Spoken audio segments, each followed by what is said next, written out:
North Korea had more harsh words for the US on Wednesday, strongly condemning US-South Korean joint military exercises and criticizing President Donald Trump's weird and ego-driven social media posts just hours after Trump claimed the rogue nation's leader is starting to respect us. Washington and Pyongyang have traded heated rhetoric and dueling threats in recent months, and the latest verbal volley published by the state-run Korean Central News Agency was, in some ways, a predictable response to the joint US-South Korean military exercises from a North Korean regime which views such activities as practice for an eventual invasion. There have been innumerable debates on television, print media, and social media about the weapons possessed by North Korea, and some of them have grossly overestimated their effectiveness. Keeping that in view in this video, Defense Updates looks at the top 5 weapons of North Korea and how they're actually obsolete. So, let's get started. Number 5.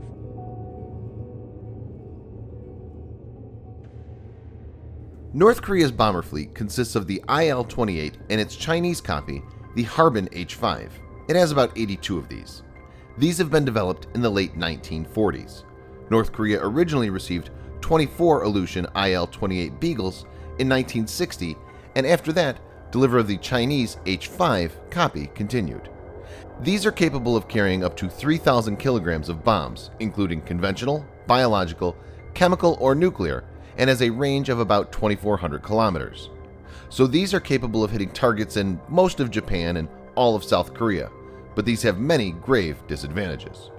A low maximum speed of 900 kilometers per hour and a fairly low ceiling of about 1,300 meters renders the aircraft very vulnerable even to older types of SAMs and jet fighters.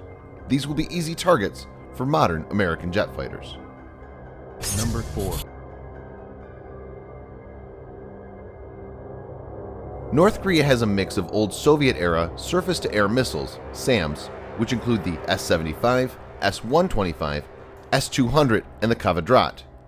All these systems are outdated and represent technology that is 2 to 3 generations older.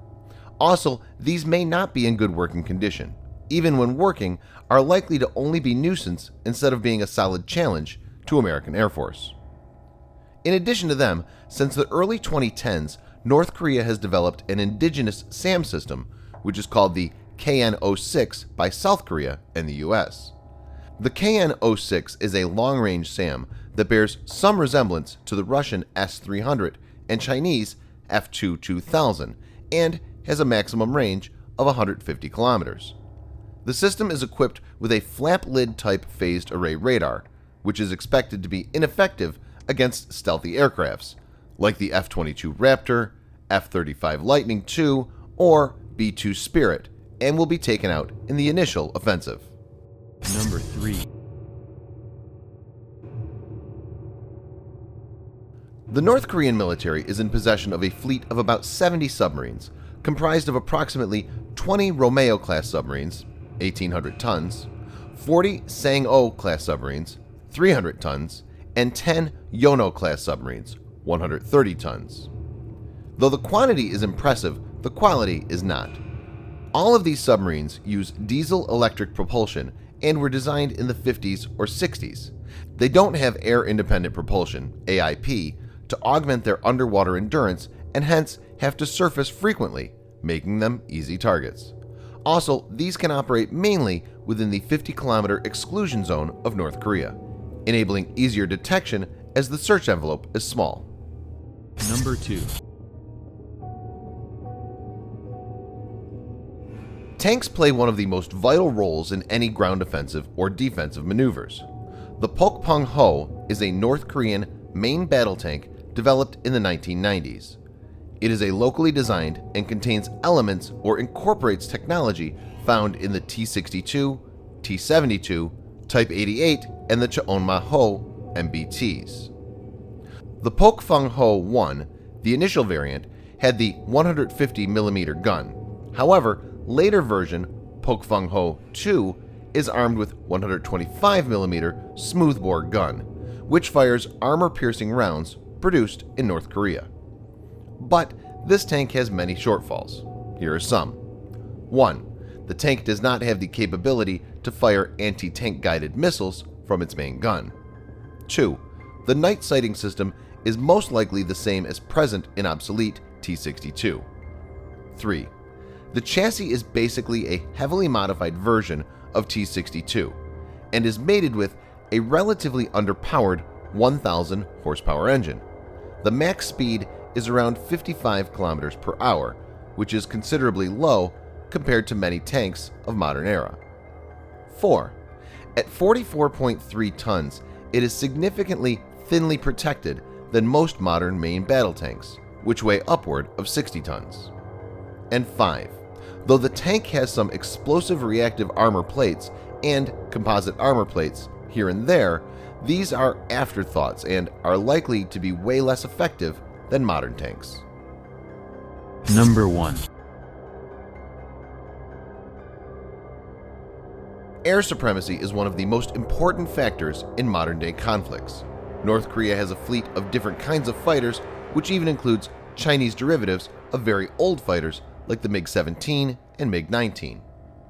The MiG-29 is the Korean People's Army's Air Force's most modern fighter, and it operates approximately 40 of these.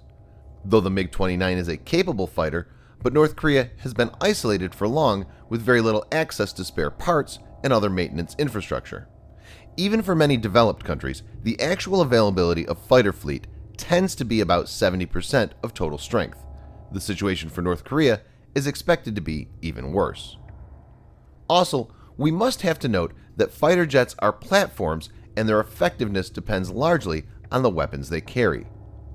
With little to no access to foreign air-to-air missiles because of sanction and no in-house designs, the MiG-29 is equipped with old weapons technology. The resource crisis has also meant that the average flying hour, AFH, for North Korean pilots is very low. AFH per pilot for the KPAF are said to be only 15 to 25 hours each year. In comparison, most NATO fighter pilots fly at least 150 hours a year. The very low AFH will ultimately result in lesser prowess in combat skills, and North Korean pilots will be found wanting when faced with a well-trained adversary like the US Air Force. Thanks for watching. Subscribe for more videos like this. Hit the like button if you find the video interesting, and kindly provide your feedback in the comment section. This will help us improve.